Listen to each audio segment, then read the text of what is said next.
Welcome back to the 12 Days of Human Design series. So this is day 1, and we are looking at my son Samuel in this episode.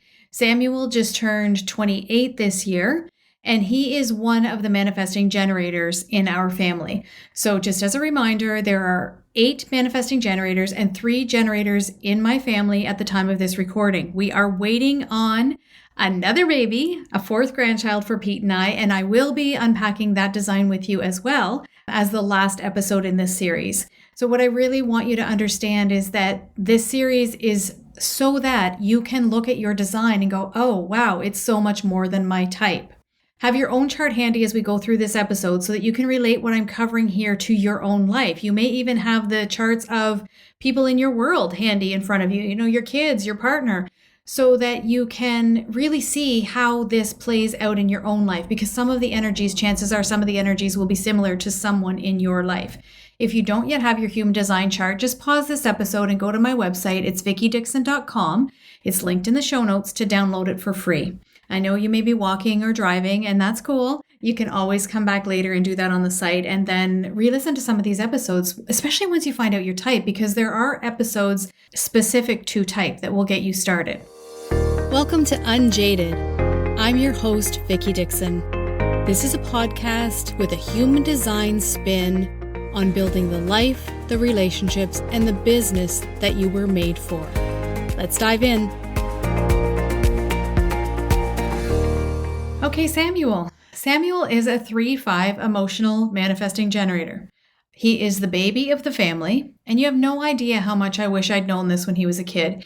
Sam is deeply emotional, and it definitely comes in waves. If I had understood human design back then, I could have helped him to process his emotions so much better. And my hope is that this episode will help you or your child or someone else in your life to be able to look at how they're defined emotionally and how that plays out in their life. With Samuel, even when I went into nutrition school, because I have a background in holistic nutrition, I learned so much about food, and I thought, oh, I wish I'd known that when he was little, because it would have helped so much with this emotional stuff. But you know what? The big deal would have been to understand his human design. So I'm not going to cover the basics of being a manifesting generator and what that entails in this episode. If you want to do a deep dive into the Mani-Gen type, go back and listen to episode 4 of the Unjaded podcast. That's going to be linked in the show notes for you, and it goes through all of the basics that you need to know about what being a manifesting generator means. I'm going to go deeper into the nuances in each of these episodes in the series. So we're going to start with Samuel's emotional solar plexus. And just a reminder for you, or maybe this is your first time hearing it, the emotional solar plexus in your human design body graph is the large triangle on the right-hand side near the bottom of your chart. His chart is in the show notes for you. If you're looking at your own chart and your emotional solar plexus is colored in, most often it's going to be a light brown color. If it's colored in, that means that it's defined. So you are automatically an emotional authority. This means that you take time with your decisions, that there's no truth in the now for you. It means a lot of things, but that's a couple of things that it means. About half of the population has this center defined, and about half has it undefined. If it's undefined in your chart, it will be white or not colored in. So it's really important to understand with the defined emotional solar plexus that will be what I call your decision-making superpower in your human design. And what that means is that you have to take time with your decisions. There's no truth in the moment for you. So even though as a manifesting generator or a generator, Samuel's a manifesting generator, you'll have that sacral hit. You'll have that or you will feel yourself drawn to something. You still got to wait it out. And in my episode, I will talk a little bit more about how this plays out. So emotions come in waves when the center is defined for you. Depending on what channel or channels you have defined will dictate what type of emotional wave you have. Now for Samuel, he's deeply emotional with 2 full waves and 1 hanging gate. A hanging gate is when one side is defined, and you see on your chart, it's like kind of like a little hook hanging. It's like it's not connected to the other side. That's a hanging gate. So look at your own chart or look at his chart in the show notes if you don't have a defined emotional solar plexus to see these channels. Because remember, a channel will connect 2 defined centers. So Samuel has the 3536 channel that joins his emotional solar plexus to his throat center. And he also has the 3740 that joins his will center to his emotional solar plexus. There are only 2 people in my family at the time of this recording who have a defined will center, and that's my son-in-law Matthew and my son Samuel. So gate 22 is a hanging gate for Samuel. Gate 22 is grace. It's also deep melancholy. It's an acoustic gate, the gate of the left ear. It's said that with gate 22 or with the entire channel 1222, your mood sets the tone for the room. With this gate defined, you really need to be in the mood to do things. And if you're not, you shouldn't do them. Now that could be said for all of us, but with this gate 22, there can be a really heavy energy in it, a melancholy, right? And I've seen this in Samuel. My son-in-law, Matt, has this as well. And holy cow, yes, his mood sets the tone for the room. Now, Sam and I haven't talked human design before, but I wonder how aware he is of this energy in his design, because I can feel it in him, and I could feel it in when he was little, but I didn't have language for it. Understanding this would have helped us all to give him a little more space when he was feeling moody. And it's not that he walks around being a moody person at all. It's just there is this little bit of moodiness there. And sometimes what happened when he was a kid is that it would be expressed as anger because he didn't have the capacity to hold this melancholy. You know, there's a lot of conditioning around not being melancholy or not expressing sad feelings. So, especially for kids, right? I shouldn't say that, especially for kids. I mean, it happens to me all the time where people want you to appear happy, right? And it's not that you're not happy if you have this gate or this channel defined. It's just that there's a certain degree of deep emotion there. You're meant to be emotional. So channel 3740 is a tribal wave in Samuel's design that's triggered by a need not being met. This is something that you really want to understand if you are emotionally defined, is that each wave, so there's a collective wave, an individual wave, and a tribal wave, depending on which channels are defined for you. And each wave is kind of triggered, shall we say, by something different. You know, some waves are triggered by an expectation not being met. Some waves are triggered by the people you're with. Some waves are triggered by needs not being met. This particular 3740 tribal wave typically shows up as really fast anger. It's a sharp plummet into anger and then it's over. Like it's, you know, you're building towards this and then you blow up and then your mood starts to climb back up again on your wave. Channel 3536 is a collective wave, and that one's triggered by expectation or an expectation not being met. Typically, you have more time in neutral with the 3536 wave than with the tribal wave, but when you ratchet up or down, it's super high or super low. I have a collective wave as well in my design, and it is a ride and a half. We'll cover that when we're into my episode, and I think that's coming up towards the end of this series. I want to bring this together with other parts of his design because remember, human design is all about the nuances. And what I always find is that the chart layers upon itself.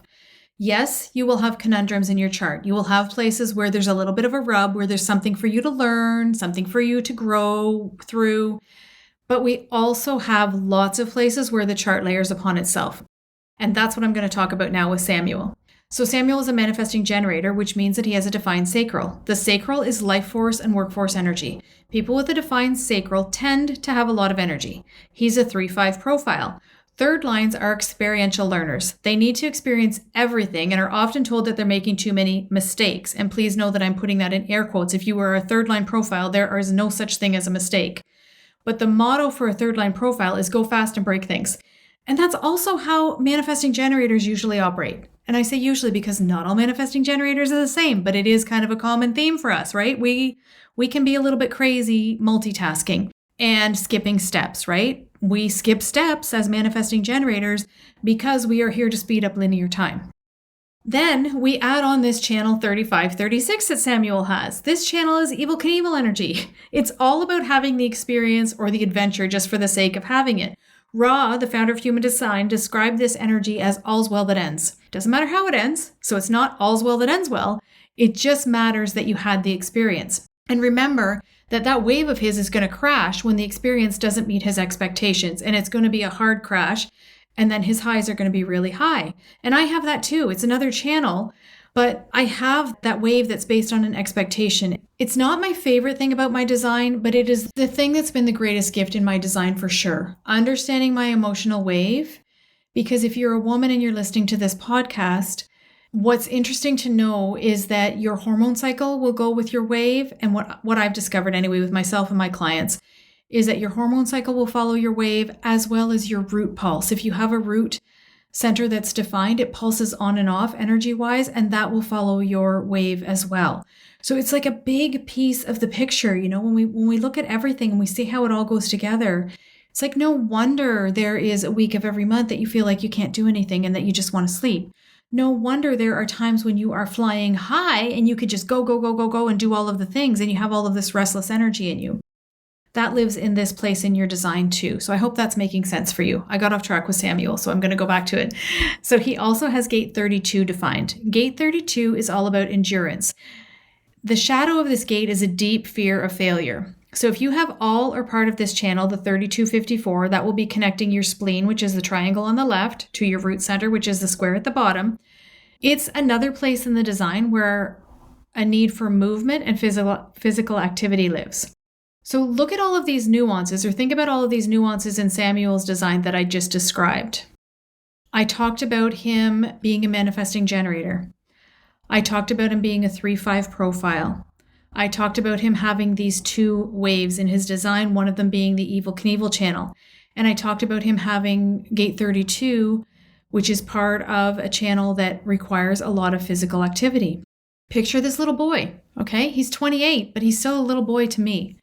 Picture him in school trying to sit at a desk and learn strategically. Luckily, he does have a lot of strategy in his design. His variables point to strategic learning. We're not going to cover his variables here, but that might be a big part of the reason that he did well in school. Because we have this precious little boy with a ton of sacral energy, a manifesting generator designed to multitask, a 3rd line profile that only learns through experience, the 35-36 channel that lives for adventure, and gate 32 that requires a ton of physical activity. And we sit him at a desk for 6 hours a day. It makes no sense. Our school system makes no sense. And you're going to hear me say that a lot over these 12 episodes, because it breaks my heart, because I know that we can do better. And it's not that I'm like way against the establishment. It's just that I know that we can do better for our kids. So when you look at the nuances in your own child's human design, and you pick out all of the little pieces that you're like, oh, this is what they need, this is what they need, this is what they need, this is what they need. And then you got to send them to school. It's like, So what I would love for you to hear in this episode is that there's nothing wrong with you if you can't sit still, and there's nothing wrong with your child if he or she can't sit still. There are so many nuances to every single design, and we're all conditioned to be the same. It doesn't serve us. It just doesn't serve us. It probably never did, but it certainly doesn't serve us now. So I want to unpack a couple of other things with you here. One is Samuel's 3-5 profile, because this is a really big deal. So we talked about his 3rd line profile being an experiential learner. The 5th line profile is the heretic, the karmic mirror. This can be a hard one to live into because 5th line profiles have such a different way of looking at the world. They're the visionary leaders, and they live in a projection field. People often project onto them, and they project onto them that like they're there to save them, that the people who are the 5th line profiles are there to save them somehow. And then they project onto others. It's just how it is, and it can be really uncomfortable. And oftentimes 5th line profiles feel like they don't fit in somehow. So that's something else to note and to understand in your own design or the design of someone that you love. As a karmic mirror, you'll often project what needs healing, and you'll often be projected back upon. Samuel has one of the most beautiful channels in human design, channel 214, the keeper of the keys. It is said that every family needs a gate 14 and every workplace needs one. Gate 14 is possession in great measure. In the I Ching, it's seen as a wagon overflowing with gold coins. People with this gate defined will always have enough. They have a unique way of turning opportunities into gold for the betterment of the whole. It's contagious energy. That's why you want one in every family and one in every workplace, because it's contagious energy that affects the whole. This is my conscious earth, gate 14. It's the energy that grounds me, and I love this gate. Samuel is built for business. He's a born entrepreneur. And this was evident from a very, very young age. He always had these big ideas of how to make money. He also has a defined will center, right? So that comes into it too. Again, the layers of the chart. I remember when he was about 8, he decided he'd collect scrap metal and turn it in. He actually made quite a bit of money this way for an 8-year-old, he would have me walking along the ditches on the side of the highway with a garbage bag, helping him pick up all manner of metal garbage. And then he'd have Pete they would go on Saturdays with the truck to the scrapyard and cash it in. He was a budding entrepreneur. I've been an entrepreneur for his entire life. And when I had my retail store, he was always helping me to be efficient with my funds. We'd go out yard sailing or thrift shopping, and I'd be looking at, maybe a shelf to buy. And he'd stand there, maybe 8, 9 years old, and he'd say, "Mom, how much does a purse sell for?" And I'd tell him, and he'd say, "Okay, so how many purses do you need to sell to pay for that shelf?"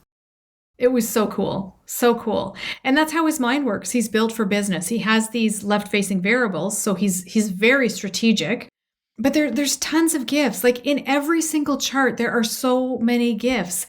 This isn't even the tip of the iceberg for Samuel. And I wish I could tell you all about him. I wish I could go, do a 90-minute reading on his design with you, but then you would be bored to tears. So I just want to give you little pieces throughout this series so that you can kind of relate it to your own design and see how many interesting things there are in each design and really understand that you can't stop at just your human design type because there's so much bigger picture there. So when you're ready to dive into the nuances of you, head on over to the website to book your reading. We'll spend, 75 to 90 minutes together going into the depths of your design, having a conversation about how each aspect plays out in your life, where you've been conditioned away from yourself, and where you can step into your highest expression, because that's what really matters. Remember, life is going to kick you around. Stay unjaded. And listen in tomorrow for the next in the series. Tomorrow, we're going over Samuel's partner's chart. Actually, I can now say Samuel's fiance's chart because they got engaged last week. And we may even look a little bit at how their designs play together. So it's going to be a fun one. I'll see you then.